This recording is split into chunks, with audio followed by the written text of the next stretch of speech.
We're in Siman Reish Hamad Gimel Sifei, and this is like part 3 or something.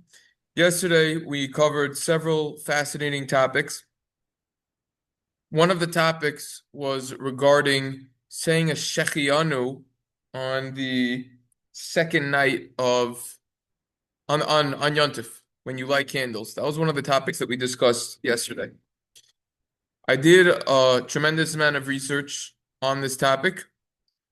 Mainly from what we saw quoted yesterday. I'm just going to give a brief recap of what we did yesterday, and then I will share all of the research that I did and all of the insights that I discovered. Firstly, on the commentary to the Oz V'Hadar Mishnah Brew over here, commenting on the Ramah, there was a whole discussion about that we learned yesterday, reciting a bracha on a custom in general. That was a whole discussion about Yom Kippur. That was just a side thing. Not really dealing with that now. I just wanted to just point that out. Saying a bracha on a custom. That's the actual bracha of Lahadlik Ner Shel Yom Tov or Lahadlik Ner Shel Yom Kippurim, in this case, Shel Yom Kippur. However, what we're going to focus on is this Mishnah Berurah over here. Mishnah Berurah said you don't need to make a bracha v'in sarach levarach zman al baka. You don't need to make a shechiyanu when you light the candles on Yom Tov. However, in a place where they have the custom to do so, don't protest them. So we clearly see from this Mishnah Berurah that it is preferable, in fact, not to recite the bracha of shechiyanu on Yom Tov itself. That's what we see from this. Those V'Hadar Mishnah Berurah commented on this, and the shechiyanu already quotes the source. It's all the Sheilas Yabeitz. Yaakov M. Demeinsvi, he's the one causing this whole tumult over here. The Oz V'Hadar Mishnah Berurah really was the eye-opener that started off this whole discussion. Where the Abbot says that reciting the bracha of shechiyanu on Yom Tov when you light candles, ein laze yesod, it has no basis to this. However, if it's done, don't protest them. The reason why you shouldn't say your bracha is because no one mentions to say so, and similarly, you're going to fulfill your obligation by Kiddush, just like on the Sukkah. That we don't say a bracha when we construct the Sukkah, rather we do it later on during Kiddush. The shechiyanu covers the potential shechiyanu that we needed to recite when we built the Sukkah. So too over here, you're going to do it during Kiddush. Nevertheless, since there's a custom to recite the bracha of shechiyanu when you light candles, don't protest them. Because it's not a bracha in vain. It's not a bracha of a taluk, because the Gemara in Sukkah Mem Zayin says you could say shechiyanu even in the middle of the shuk, even in the middle of the marketplace. However, in a place where they didn't start doing this, don't do it. Everything that we just did was review from yesterday. At the end, they say, look in the Birur Halacha. And we will. And then it says, look in the Mikrei Kodesh. This is a mistake. It says, Chelik Beis Simin Chav Tes. It says right over there. Chav Tes. That is a mistake. It's in Simin Chav Ches. They're off by one letter. Excuse me? Makes a big difference. Yeah, if you're trying to look it up like me. Yeah. Yeah. 100%. Okay. So it's a mistake. We'll start with the Mikrei Kodesh. Rabbi Svi Pesach Frank tries to defend the practice of those who do say shechiyanu. Okay? Here it is, Simin Kafches. Not Tes. He says, regarding the Shaila, regarding this halachic question of reciting shechiyanu on the first night of Yom Tov, when you light candles. Notice he says first night, not second. The custom is to recite a bracha, say a bracha when you light the candle on Yom Tov, when you light halakha. You're going to make the bracha again after a kiddush. So he says in the Luach Eretz Yisrael, on like the calendar that they have in Israel, Rabbi Tikushinsky, not sure how to pronounce that, Tikuchinsky, he says that someone who makes the bracha when he lights candles and afterwards he's going to do kiddush, he should not say shechiyanu when he lights the candles. He should just say it in kiddush. He says you need to look into this.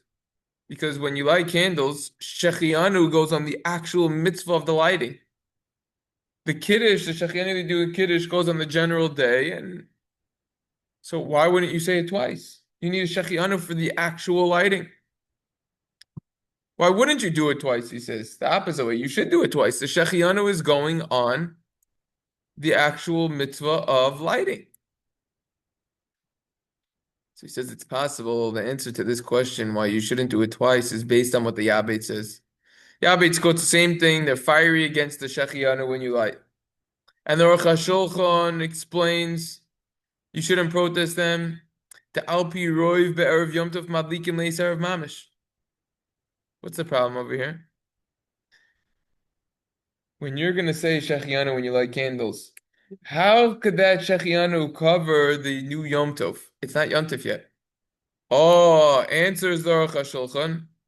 No, it is. It's close to the time of Yom Tov. You're lighting right before dark. And therefore, the shechiyanu could actually count towards the Yom Tov itself. Based on this, it makes sense. You shouldn't say it twice because the shechiyanu goes on the Yom Tov. However, if you're going to be lighting much earlier, maybe there's already reason to do it twice. Accepting Yom Tov early or upon yourself. Huh. So this is the potential defense as to why you could say shechiyanu, that you are lighting before the Okay. So you're lighting early, and then it you're can't lighting count. Erev Yom Tov. Yeah, that would be the reason to do shechiyanu twice. You're doing it too early, and then that shechiyanu can't cover So that shechiyanu over the Yom that'd be the Tov. opinion that the shechina goes on the lighting itself. Because it can't go on Yom Tov itself, it's very Yom Tov. Well, if it's later, then it could. That's what it's saying. If it's later, No, that's what I'm saying, but if you're doing yeah. it earlier, If you're doing it earlier, so then you have to say that it's going on the actual lighting itself. there's a mitzvah of lighting because of shalom bias. Yeah, also. But it's, Also, okay. I mean, Isn't that's the reason for lighting the Shalom Bayis, it's not really the shechiyanu though. No, There's no understood. shechiyanu in Shalom Bayis. The shechiyanu's It's the lighting. right. So that's why this is The lighting is because of shalom bias. trying to say, when are you lighting? If Yeah, you're yeah, lighting closer to Yom Tov, understood. then okay, fine. We could already say that it will cover the Yom Tov, and then maybe you shouldn't do it. But if you're doing it earlier, so then Say it's cool. you have to say it's on the lighting, which is interesting because you really light every single week, and it's special for Yom Tov. I mean, look, this is a potential defense. I mean, it's not This is frank, just like in the past recent, yeah, in the 1900s. very recent. I think past 50 years, if I'm not mistaken. It's the 50s. I think so. That is the Mikra Kodesh. It's not the best defense. This Bir Halacha, he shreds it to pieces over here. I mean, this is superb. This is, as we discussed yesterday, Ravaji Yosef's son, Rabbi David Yosef. It is a massive set. This is the 15th volume, and it covers every single siman in Shulchan Aruch over here in order. He's still alive? I think so. So this is Reish Samach Gimel where we are, and this is Os Mem Ches. It says like this. Some have the custom that the woman says shechiyanu over here when you light candles on Yom Tov. Okay? According to what we explained, that on Yom Tov, the women need to say the bracha on lighting the candles, and then afterwards they need to light the candles, right? Remember we learned a discussion as to what's going on over here with women. Do they do the peekaboo on Yom Tov or not? Now we're going to take some knowledge that we learned 2 days ago and apply it today, all right? So we said, based on the Drisha's mother, Rebbetzin Drisha, that you say the bracha first on Yom Tov, and then you light. That's what we learned yesterday. What's the point of doing that? Very simple. Because we don't have a reason to do the peekaboo. Because you're allowed to light on Shabbos, and therefore, on Yom Tov, you're allowed to light, and therefore you could get an actual overlasios, and you could say the bracha as it's supposed to be before you do the mitzvah. So you say the bracha first, and then you light after on Yom Tov. Okay. According to others, they say low plug. You didn't differentiate. We learned about that deep dive 2 days ago. Deep dive, and all the reasons for it. Different customs. We said preferable, if possible, that on Yom Tov a woman should not do the peekaboo business, and you go straight into she says the bracha and then she lights. Here's where it gets tricky. When do you say shechiyanu in that case? On Yom Tov? That's right. If you're gonna light like that, you're gonna say the bracha before. When are you gonna say the shechiyanu? You can't be mafsed. Oh, very good. How are you going to say the shechiyanu after you say the bracha, l'hablik ner shel Yom Tov? It's an interruption between the recitation of the bracha, l'hablik ner shel Yom Tov, and the actual lighting. So just like How could you say shechiyanu, which has ein lazel yisod, said the abbats? So why can't you say the same way it's not a hefsek between the drinking and the ayin, so too it's not a hefsek? Because that, by the kiddush, you need it for the actual Yom Tov. But the shechiyanu, by that you're doing by lighting, you don't need that. You're going to get a shechiyanu when you do kiddush. So he says, we have a problem over here. And he's remember, he's Sfardi. He says, even according to the Ashkenaz and the dudes, they have to be very careful with the shechiyanu over there. They should be careful to first light the candles and then say shechiyanu after they light. So we'll go like this. Right? And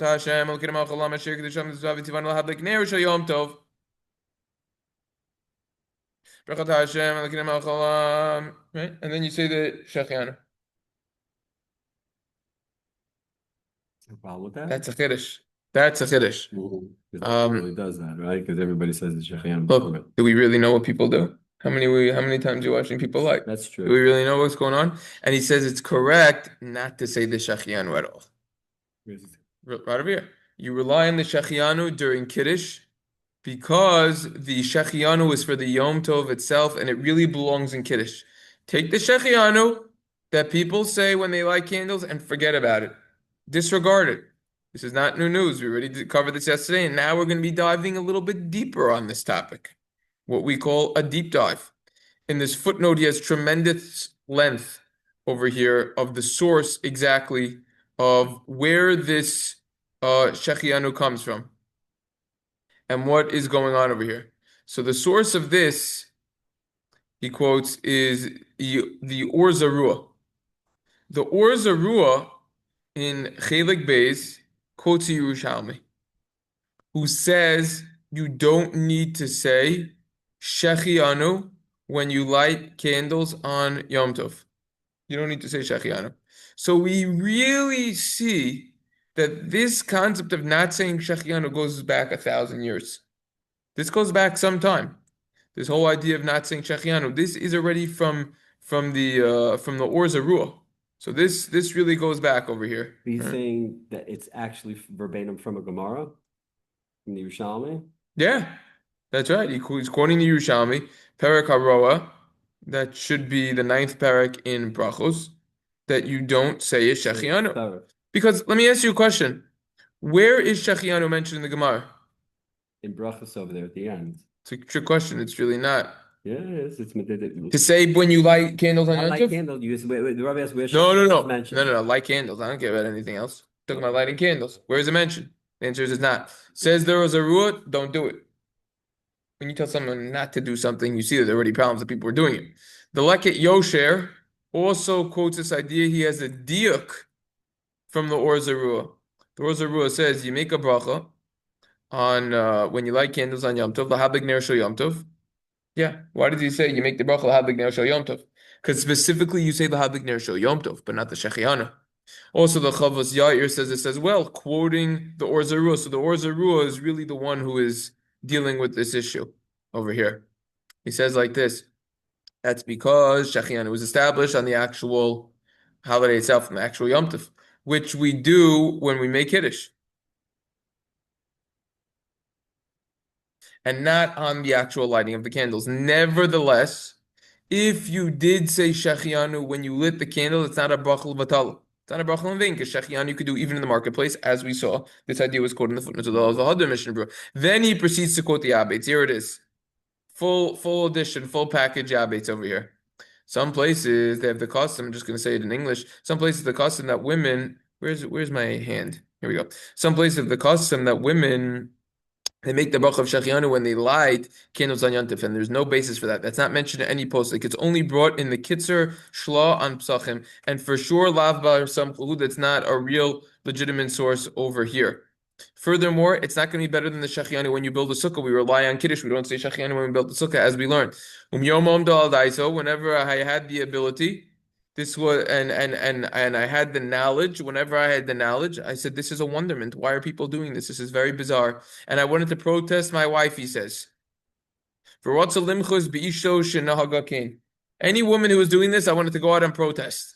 Nevertheless, I didn't do this. And I said, you know what? They have a minhaga hamuchzak biyada. They have a custom that's already in their hand. I'll let them continue. Because the truth of the matter is that there's no concern that it's a bracha in vain. Because if a person wanted to not to fulfill his obligation with the bracha of shechiyanu, if a woman wanted to not fulfill her obligation of the shechiyanu with her husband when he says kiddush, for some reason, who would protest her? And even without lighting, you could say shechiyanu immediately when the holiday comes in, when the Yom Tov itself comes in, because we hold shechiyanu. You could say even in the marketplace. So we see, according to this Yabetz, even though he didn't like those who did say the shechiyanu, nevertheless, he allowed them to continue doing so. But he clearly didn't like it. Dor Zarua clearly didn't like it. Usually the term machzik yado was used totally different than how it's Correct. quoted. Correct. That's what you see when you start looking things up, how things get slightly twisted. And then he says, many achronim, they quote this in short in this Yabetz, that there's no basis for Shein Limchos Biad No Hagin Kid, not to protest someone who does this. As we already saw quoted. And then he has this little Sharat Siyum where he quotes all of the people who say it over here in Oskov Ches. Okay? And from the fact they quote it, it shows that they hold that way. Including the Mishnah Brew and Chav Gimel, our Mishnah Brew over here. See, he really presents the information very nicely. He says the truth of the matter is that you have to look into this on this custom of saying the bracha of shechiyanu when you light candles, based on what we explain later on. That regarding lighting candles on Yom Tov, you should say the bracha before you light candles, even according to the Ashkenazim. That by Shabbos they have the custom that they say the bracha after they light candles, aka this situation.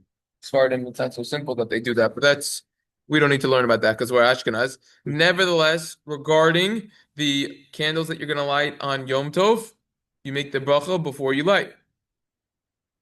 As we saw, that's in the Mishnah Berurah one, etc. Excuse me.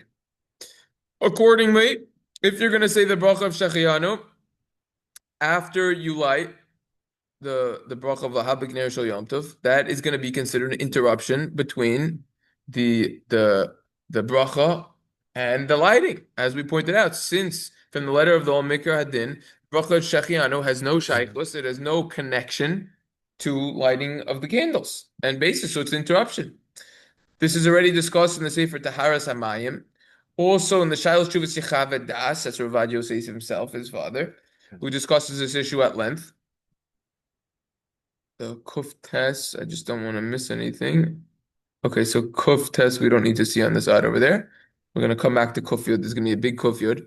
And also the Sefer Hilchos Shabbos B'Shabbos says this point, that according to the custom that on Yom Tov we recite the bracha of Lahabik Ner Shel Yom Tov before we light. If you're going to say Shechiyanu before you light, there's a concern that it's an interruption. And therefore, he says that some of the customs say shechiyanu after you light, as we already saw. And then he says, that's what Rabbi Shmuel, okay, then he says another tshuva brings this, and he says, you should say shechiyanu after you light all of the candles. That's when you should say shechiyanu. Okay, different multiple rabbis who already say this point over here. Then he says, maybe we have a compromise. Then you say shechiyanu. You light just one candle, then you say shechiyanu, then you proceed to light the rest of the candles. Nevertheless, he says that in the Sefer Kitzur Hashla, it's explained that no, you could say both brachas before you light candles. You could say La'avik Ner Shel Yom Tov, and you could say shechiyanu as well. And he says, look over there to see why. He doesn't explain why. But then he says, in the Shal Shuvas or Letzion, Abatzion Ben Shaul, he comes along and he says it's not an interruption, because the bracha of shechiyanu has to do a little bit with the lighting of the candles, which is coming in honor of the day. That's perhaps why it might not be a interruption. in the Haggadah Shal Pesach Mebeis HaLevi, the Brisker Rav is quoted as saying he would tell women not to say shechiyanu when you lie for another reason. Shechiyanu should be done during Kiddush on wine, especially, and this is what we touched upon before in the Har Tzvi, especially if you're lighting when it's still day. If you're lighting when it's still day, then it's definitely really too early. To say that the shechiyanu is going on the actual lighting is hard to say. I mean, you're lighting all the time. You're lighting every single week. So especially when you're lighting earlier. Consequently, if you're going to say shechiyanu when you light, the shechiyanu will not exempt the mitzvahs of the day if it's too early. Because you can't fulfill the mitzvahs of the day in Tosefes Yom Tov, before it's actually Yom Tov, before 3 stars come out. So therefore, this is another reason why you shouldn't say shechiyanu if you're lighting too early. At the end of this, there's a letter Kuf Yud over here. Before we let's jump to that letter before we continue in this what's called birur halacha, trying to like imitate the bear halacha, so to say. And he says this is what the Yosef Oimed says: you should not say shechiyanu when you light candles, and it's a minog b'taos. It's a mistaken custom. It was only enacted during Kiddush. That's the Shal's Chuvah Ma'ava says as well. He said he wondered when he was younger on this custom because we do it during Kiddush. And he says you should allow them continuing with their custom. And because you could say it even in the marketplace, nevertheless, you should be careful that a stumbling block shouldn't result from this and that you're going to say shechiyanu during Kiddush on Pesach. You know, this is an easy mistake. For those who have the custom that everyone says the bracha during the Seder on their cups of wine, they have to be very careful not to say shechiyanu. Because they already said one before when they lit, for those who say when they light candles. Women? The women. This is a huge Wow. mistake because it's printed in the Haggadah. People don't really know what's going on in the Haggadah. They don't study the Haggadah for hours and hours. They don't know the halachas. They're just reading out of Haggadah and then they say shechiyanu. Guess what? That is potentially a bracha in vain because you already said shechiyanu before when you lit. But that would only be the actual mother who lit. All the other women can. Right, but anyone who said a shechiyanu when they lit, they have to be very careful not to say shechiyanu at the Seder. Yeah, that's a big point. And then he says, from all of these achronim, we see that the custom by us, he says, nevertheless, everything that I just presented, he said, is really one-sided. Don't do it. Don't do it. But I'm not going to withhold and deny the fact that there's another side of the coin. Every single coin has 3 sides. You have the front of the coin, the back, and then you have the sides. All right, he's going to present all the information over here. Many achronim do in fact say that you could say shechiyanu on Yom Tov. And they don't say push off the custom. In a place you have the custom, you have a custom. Just like we saw in the Yabetz. Really, the truth of the matter is, a lot of this, like Eli Robinson in Tough Reish, it's all coming from the second night of Rosh Hashanah, that you could say shechiyanu. And maybe you put a new fruit there so that in the shechiyanu will kind of cover the new fruit also. And therefore, you see that you should the Mate Ephraim and Simon Tov Reish Chafei and Hilchos Sukkah. So some have a custom, some women have a custom to say shechiyanu when they light candles. Don't protest them, but it's implied from him that it's better not to. Just acknowledges that they did it, and he's saying don't protest. Similarly, the Mate Ephraim and Simon Tov Kuf Pei Aleph Hilchos Rosh Hashanah again says that the custom is that on the second night they put something new over there. On both nights of Rosh Hashanah. And on the second night, they should put a new food or wear expensive, nice new clothing. They would say shechiyanu. And so you see that he holds that even though it's better not to say shechiyanu, like the Yabeitz, nevertheless, where they have the custom to, so they have the custom to do so. And that was, it seems like, a prevalent custom in his day and age. And he says that's how we could explain the Mishnah Berurah as well when he quotes the Yabeitz. And the Mate Ephraim, maybe they were only referring to Rosh Hashanah. Rosh Hashanah maybe is an exception where you could say the shechiyanu. The Kitzur Shulchan Aruch also says if you have the custom to say shechiyanu when you light candles on the second night of Rosh Hashanah, you should wear nice new clothing or have a new fruit. You see, by the way, it's all going around Rosh Hashanah. If you're gonna do the shechiyanu, there's more room to be lenient, so to say. There's more halachic basis on the second night of Rosh Hashanah. But we see that they didn't want it being done. Kitzur Shulchan Aruch writes about this in another place also. And then he quotes the Igros Moshe, and hopefully we're gonna have time to go through this entire tshuva. I think we will because this is the end of it. Yeah, we will. We have 10 more minutes. He quotes the Igros Moshe Feinstein that's which we're going to see the tshuva inside that says that even though that the Abids doubted this custom to say shechiyanu when you light, he says that on Rosh Hashanah you could do the shechiyanu, and also that's what Shal Tshuva Zer Emes says as well. There's different customs. The Haranara Pashta. You could do whatever you want at the end of the day. So you're saying in the Yav is a sitter? He had shechiyanu there. Where is this? Kasav Siduro? That's only on Rosh Hashanah. Right, okay. That's only on Rosh Hashanah. So Rosh Hashanah, there's more of a basis, but any other Yom Tov, not pashut at all. Not pashut. Not pashut. By the way, when do we not say shechiyanu on Yom Tov? We say it on every single Yom Tov except for seventh night of Pesach. Shvi Shal Pesach. Easy to remember. So, is that another reason why I guess you have to wait for the new Yom Tov, right? Because you can't make Yom Tov early. To be another reason, I guess. Yeah, but no, you could do Tosefes Yom Tov. The shechiyanu has nothing to do with it. It's something that came after. He said that he did. Didn't he mention that it was an issue? No, that's saying it's more of a halachic issue if you are making Yom Tov earlier. If you do say shechiyanu, but better not to say the shechiyanu at all. Okay. And then he says, look at the Shalos Tshuva Zera Emes, who says that there are different customs with Nahar Naru Pashte. At the end of the day, river flows its way, aka you can do whatever you want. And that's what many Achronim say as well, that the custom is that women, they say the bracha of shechiyanu when they light candles on Yom Tov. Zera Emes says, custom is that they do it. Now, one more thing over here. Hanukkah ever come out on the first night ever come out on Shabbos? Not sure. Because then that would be a problem with shechiyanu as we're talking about, no? Why? Because technically we're lighting early because because it's early, yeah, but there's no other way to do it. But yeah, I hear that. Here they bring over here. Lastly, on this, the Aruch HaShulchan comes along and says that if you're lighting near the time of dark, you don't need to protest them because the shechiyanu will go on the Yom Tov itself, as we already saw. In the Orchos Rabbeinu, they quote the Stipler who would tell all females in his family to say shechiyanu. Wow. But when he became a widower, the Stipler himself, when he became an almon, he did not say the shechiyanu when he lit candles because he did it during Kiddush, for sure. If a guy's doing it, he's going to do it during Kiddush, any man that's doing it.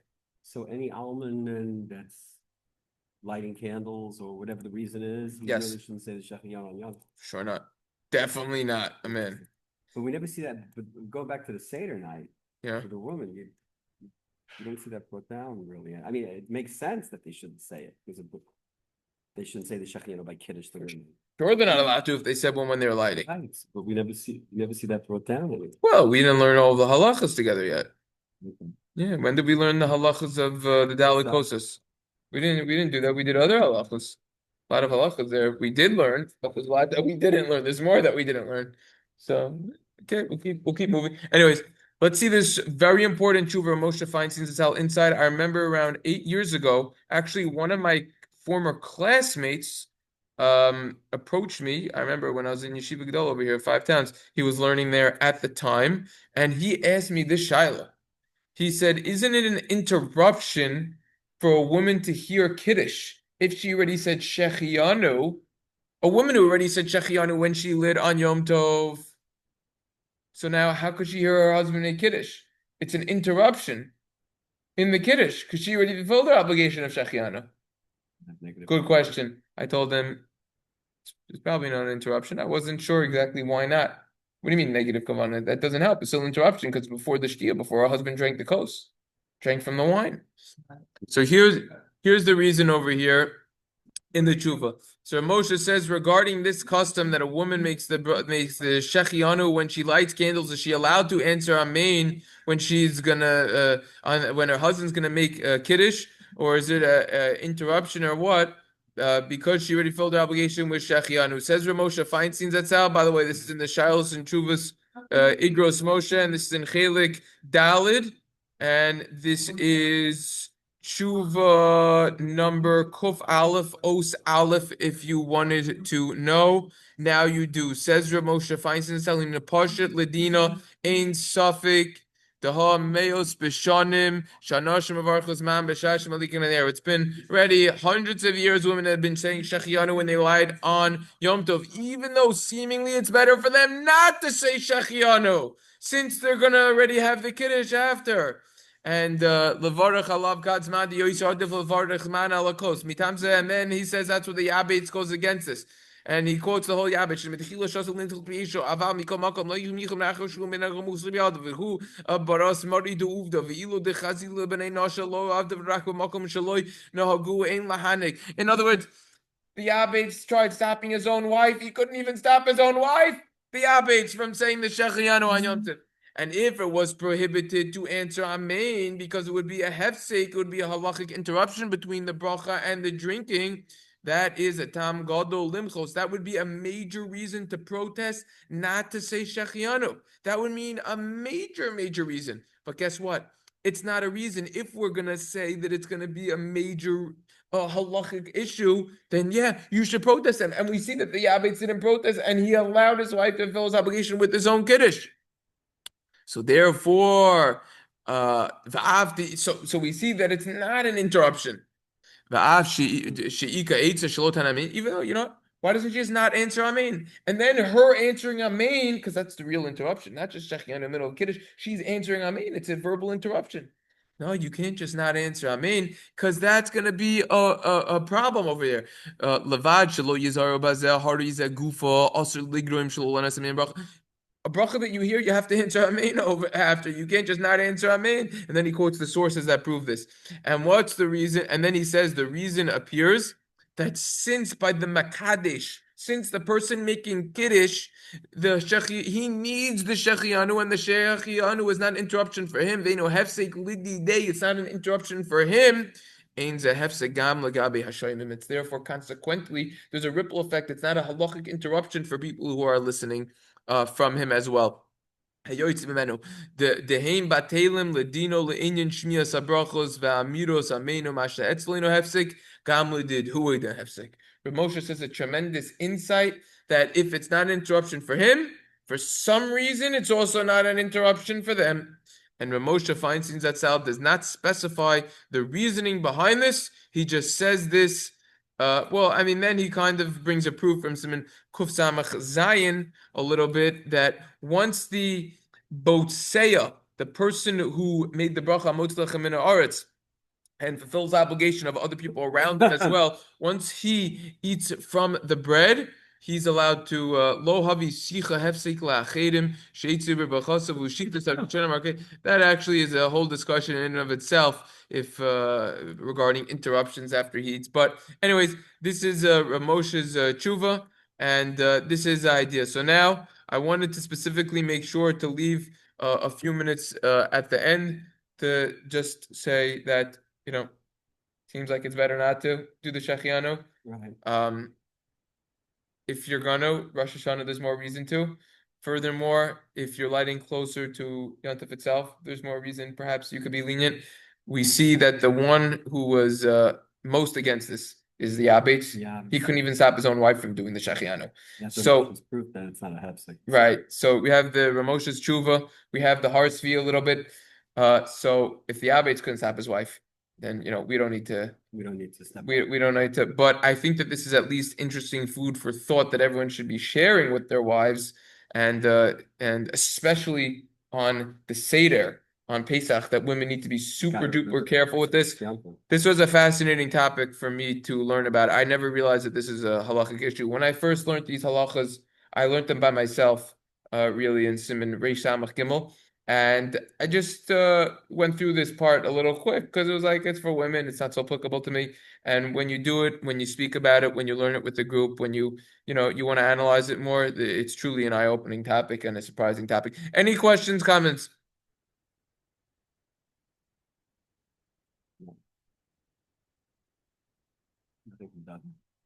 David, you there? No questions. I'm here. Yeah. I'm gonna try to research if Hanukkah can fall out on the first day of what days is that my follow through? Is that Hanukkah could fall out on Shabbos? Oh, you're gonna research that? Okay. I want to try to find out. All right. All right. No, I think that's it. This is a fascinating topic. And what also I saw Yes. from this is that the Biur Halacha is a great saver. Wow. He really he gives it. He brings it. It's a whole lecture how he brings it, you know? You feel like you're really getting lectured. Anyways, all right, no questions, no comments. All right, tomorrow we will continue then. Mirza Hashem. Everyone should have a wonderful day, a good chodesh, and don't forget to have a lavish Suda. But if you're gonna have one meal that's gonna be more lavish, make sure that the meal's tomorrow, because that's gonna be the first day of the month rather than today. But it's still a mitzvah to have a lavish meal today. Yeah, Ben Shalav Yavo. Here we go. Okay. All Wait, right. we should actually we should talk about the bracha of shechiyanu too. What it's actually I mean that's like what it actually is. I mean it's the depth of the bracha, whatever. All right. Anyways, What do you want to talk about? well, what the bracha is? What do you mean? It's on something new. What? It's on something new. What's Sound, the shayla? what do you mean it's not something new? It's When on something something is new, new, you say shechiyanu. What do you mean, no? but it's also and what else it means. It's not like to continue. It's I don't know. I feel like it's a deep bracha that we could speak about, but I don't know. Whatever. Any bracha you can learn, man. Anyways, all right. Have a good day. All right. Have a good day. Well done.